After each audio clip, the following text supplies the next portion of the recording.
防队出动上国道3号，他们获报有休旅车起火燃烧，来到南下238公里处，一台白色车陷入火海。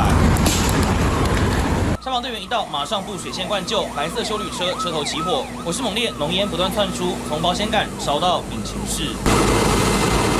火到火烧车就发生在7号晚间8点多，28岁庄姓男子开着2015年出厂的休旅车，从台中要开往斗六，30分钟后行经南头段，听到车子有异音，没多久冒烟起火，整台车烧到只剩骨架。它整部车子已经完全燃烧哈，那我们立即出水线哈，将火势扑灭哈，大概不用10分钟将火势扑灭。可能风扇马达的部分占比较大了。好。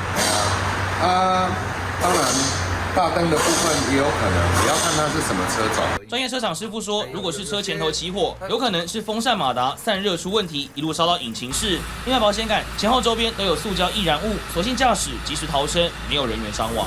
TVBS 新闻陈家贵、蔡松林、徐佑祥，云林南投采访报道。请支持一个专门报道国际新闻的全新 YouTube 频道 TVBS 国际 Plus， 扩大视野，掌握趋势，请订阅并开启通知小铃铛。